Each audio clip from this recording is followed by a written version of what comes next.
Hi, and welcome to Backroads Classics. This week we're at Steve Martin's Aviation Center.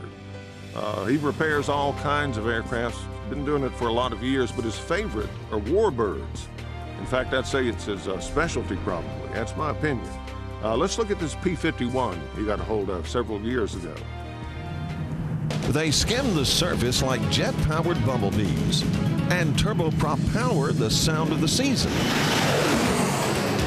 But for annual inspection, an airworthy repair. They congregate in a hangar at Martin Aviation. Experts in ag planes, but warbird specialists, like this Beech 18 on its way to the hive. It was really the first corporate type airplane that Beech built back in the 30s, late 30s. They started building them and built several of them in World War II.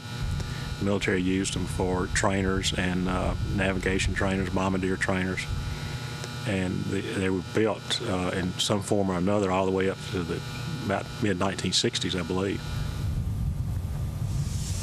Steve Martin is a master mechanic who first soared the skies while asleep in the cradle.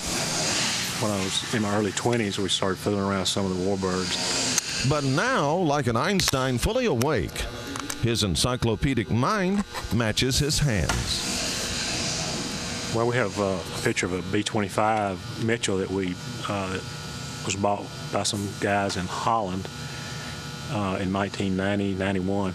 And we went to Baton Rouge and spent a few months down there getting it airworthy and ferried it over to Eindhoven in the Netherlands. Another airplane we've had in is a C-46 Commando that was a World War II transport, particularly flying the hump from India over to China during World War II. We've worked on several T-6 trainers and the Navy's T-28 trainers that civilians own now. And of course, this P-51 that we restored, we're really excited about that. That was the first ground-up restoration on a true fighter-type warbird from World War II we'd ever done, and we were real pleased with that. With her nose near a wall, she's propped in the corner. Proud in design, but humble in history, and the men who flew such fabulous machines. Like Airman James Brooks and the legacy they lived. The markings, the insignia, and all that is from photographs of his airplane that he flew out of Italy over to Romania and Germany. And he is still alive and anticipating the arrival of the airplane in California.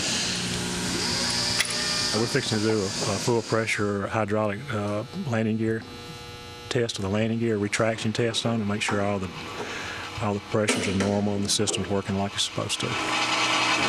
The inside doors will close first. They're fairing doors that normally are closed when the engine's running. When you put the landing gear selector handle up, the inside doors will open, the gear will retract, and then they'll close back over the wheels. Her new maiden voyage appears hours away. From rags to riches to royalty. But the finishing touches, like stitches on a gown, are threaded with labor, but finessed by love.